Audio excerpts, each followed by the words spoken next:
Hi guys, my name is Dominey Drew, and today I want to record a video for you about how to make really big decisions.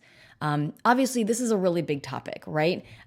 These decisions can be anything from, what school do I go to, right? You're about to invest 4 years, 2, 4, maybe 12 years if you're going to like something like med school. And you want to make sure you go to the right one. How do you know which one's going to be right for you, right? Before you actually go to it. What nursing school do I go to? What job do I take?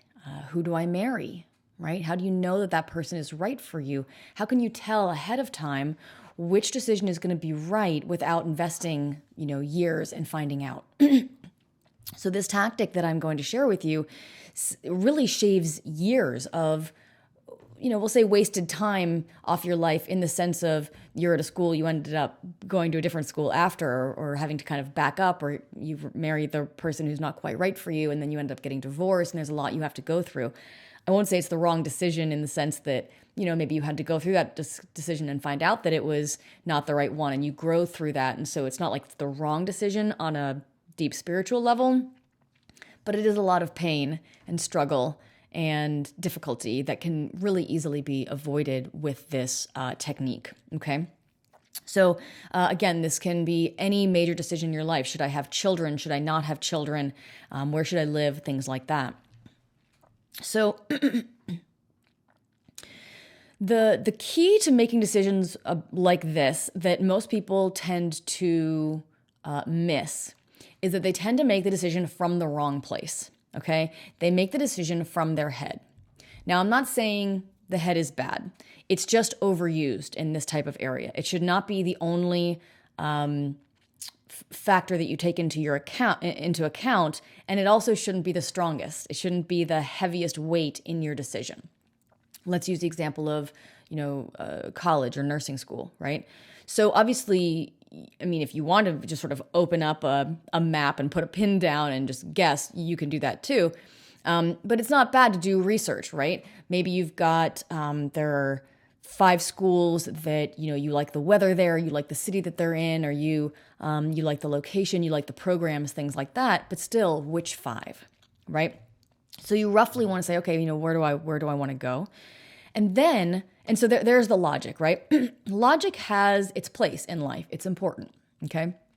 We use it to sort of make sure that we're roughly on the right track. But then within that, we tend to overuse it, okay? We tend to, but this is the one that makes sense. And we make the decision from that place. And that does not guarantee success. Because when we make a decision from our heads, a lot of factors are coming in that we don't realize are there. So you may think, oh yeah, I'm making it because this is the school that makes the most sense. But what's in there underneath the surface, subconsciously in your mind, that's making it seem like one choice makes more sense than the other choice, are things like shoulds, right? I really should go to a top 10 school. Why? Lots of schools are excellent that aren't top 10. Maybe you just don't want to go to a really terrible school. Maybe, and this is very likely, you've got your mother or your father's voice in your head saying, top 10 schools are the way to go. Everybody who's anybody goes to a top 10 school. But you don't realize you're carrying that. So what can happen is when you make the decision from your head, there are these other subconscious influences that are acting underneath the surface. Shoulds.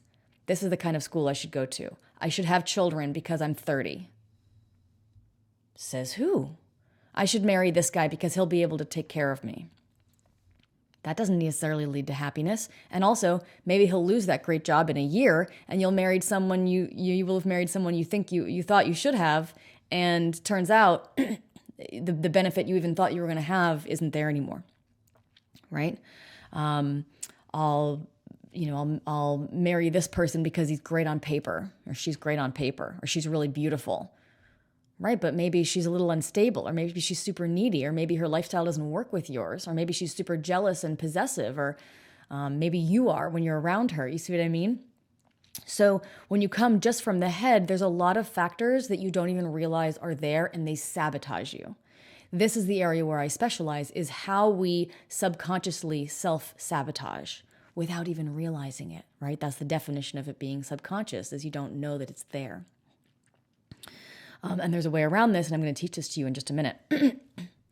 So from the head, you can, you can get a start. You can get some things can be logical, right? But you don't want to make a massive decision based on only logic, because you're only you're only accessing a limited part of who you are, okay? And that part, as I said, can be influenced. This is the guy my mother would want me to marry. This is a good Jewish girl. My dad would like her. These aren't the things that lead to happiness in your life. They aren't things that guarantee lead to happiness. They're things that maybe seem like they're going to. Okay, these are very important distinctions that I'm making here. So what's the alternative to the head? Try to come down into your body. Okay? We don't do this a whole lot in our culture, particularly in the West. Okay? We tend to be like, oh, well, if you're smart, you make decisions from here. Not really. Turns out there's a lot of information, there's a lot of guidance, there's a lot of wisdom that is carried in your body that when we go into our heads and we think, we cut it off. Okay? So how do we access these parts, right? So what we need to do is we need to kind of sink down and connect to our body. The best way of doing that is by breathing. Okay, that's why the first thing that happens when you go into a yoga class, which I recommend everyone does, is they'll bring your awareness to your breath. Because when you start to breathe consciously, you start to come out of your head, okay? And you start to exist in the body. And the benefit of doing this is that you're really present in the moment, okay? The body is in the here and now. The head can make shit up, okay? Oh, mom would have wanted this, or oh, there was that one time that a guy did that to me, so if I do that again, that will happen again. It's like you're making things up. It's made up. It's invented. It's created out of nothing. It has no real substance. Thoughts don't really have a lot of substance per se. Often they have emotion attached to them, and that will have substance. But a thought itself, it's maybe it's in the past or maybe it's in the future. Neither of those things exist. Right? You can't put your hand on them. In the body, in the here and now, that connects you to what is real in the moment. So I'm going to walk you through how to do this, okay? So first, just bring your awareness to your breath. Let your eyes close and let your system slow down. Maybe you clicked on this video because you were looking for a quick answer, and so your system's moving kind of quickly, or your mind moving kind of quickly, and just let yourself sink down and just be aware of your breath. Nothing else. Let it be easy. And just notice the quality of your breath.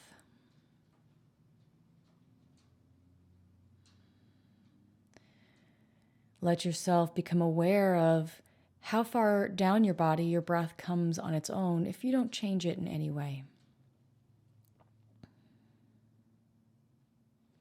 Maybe it's coming just to your chest. Maybe it's coming down into your stomach. Maybe it's coming all the way down to your lower belly.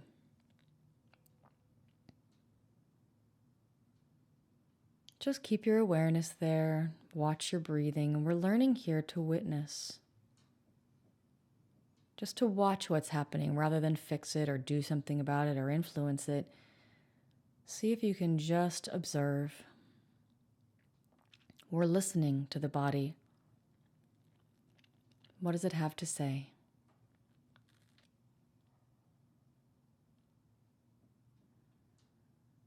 And notice as you keep your focus on your breath that your thoughts start to slow.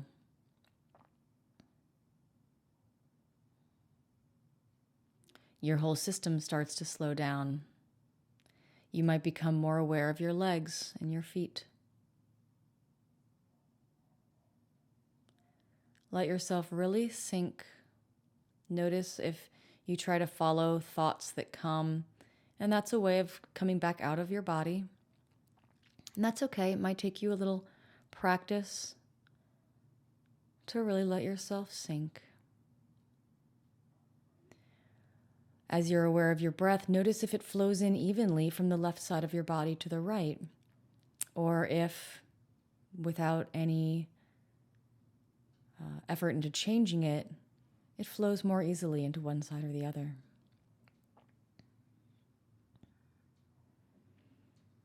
And then let yourself notice if it flows in evenly from the front of your body to the back,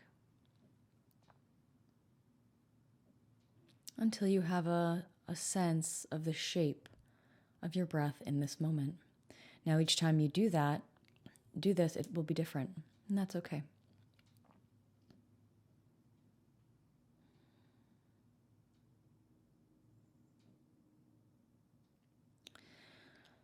And so when you feel that you're really down in your body, really relaxed and resting in this moment, in the here and now, here's where you bring in your option. And you want to do it one at a time. So whatever option one is, where could you go with this? Just decide if that's the one you're going to do. I'm going to have children. I'm going to go to this school. Decide it. That decision's done. This is what you're going to do. And notice your body. What happens? Do you feel a weight? Is there a kind of a down movement with that decision? Or did you feel an effortless brightening? Like a light that comes from deep in your body? Did you go into your head and start thinking about reasons? If so, let that go and bring your awareness back to your breath until you're centered back down again. Then let that go and bring in the other decision. I'm not going to have kids. I'm going to go to this school. Decide that's what you're going to do.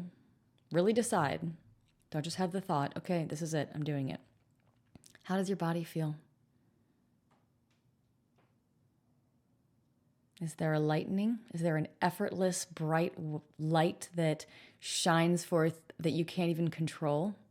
That almost seems to happen without you doing anything? That occurs in an authentic upwelling? Or is there weight? Or sort of a mediocre not sureness? Or more thoughts?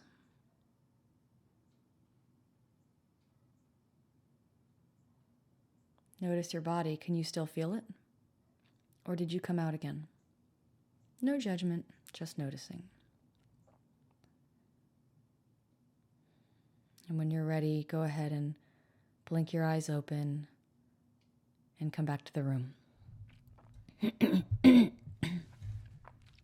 So that is how to do the exercise. Now I want to talk to you about how to interpret your results. There is a system within you, an incredibly beautiful and sacred system, and it is very easy to read because it is binary. There is a light within you. It's actually you in your natural state.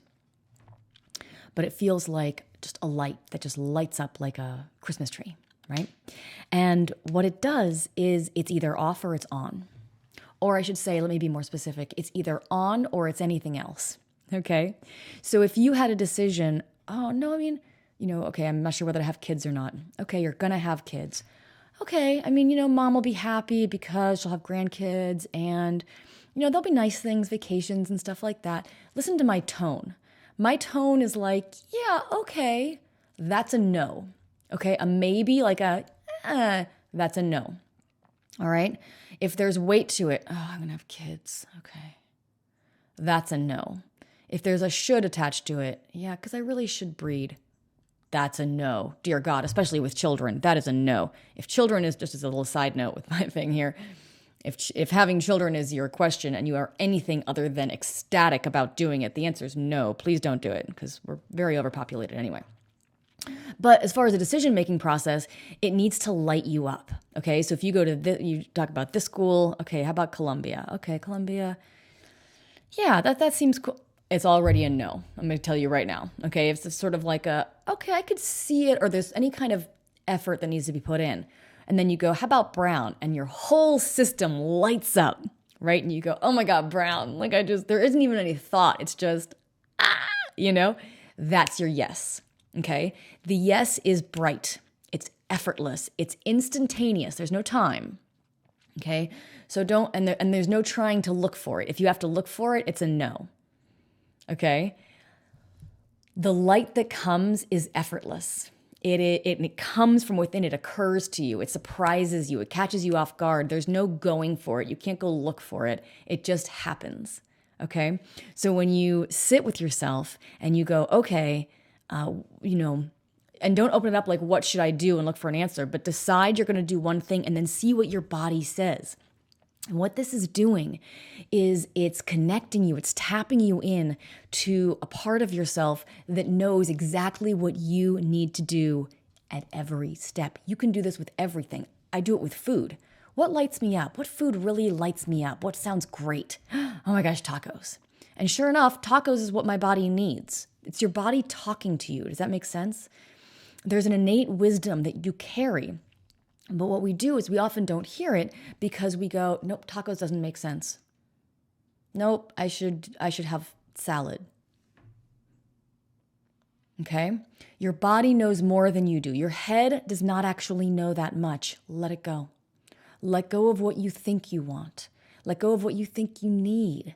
Listen instead. Let your body tell you. Let it inform you. This is a direct connection to your higher self. Okay, whether that for you, that's spirit or that's your divine spark, it's all the same thing, so it doesn't matter what you call it. This is your body speaking to you, the part that knows with a capital K, right? The part that knows who you are and what's best for you. Because maybe even though Colombia makes way more sense and your parents would love it and whatever, maybe you're going to go to Brown and meet the love of your life, right? Or you're going to meet someone who's working on a project that is something you've always wanted to do, and you guys are going to make a career and you're going to change the world together in academia. You don't know. You don't know what the future holds. You don't know what the sort of plan for you is. And I don't mean plan like a, fate or something like that, but like what you genuinely want, what you came here to the planet to do. That is your sacred journey, right? Your sacred purpose. This is how you find your purpose, okay? You can use this for every decision. If you use this process for food, you will naturally become very balanced in your body. You will lose weight or you will gain it. Whatever it is, you'll come into balance with your body, with what your body naturally wants. So it's about realigning you with what you need to do. Okay, so this is the exercise. I recommend doing it as much as possible. Let me know in the comments on this video what you found and if you have questions, and try this. I highly recommend it, and I hope that's really useful for you. So my name is Dominey Drew, and this is the direct guidance, the direct path to finding your purpose. Thanks for listening.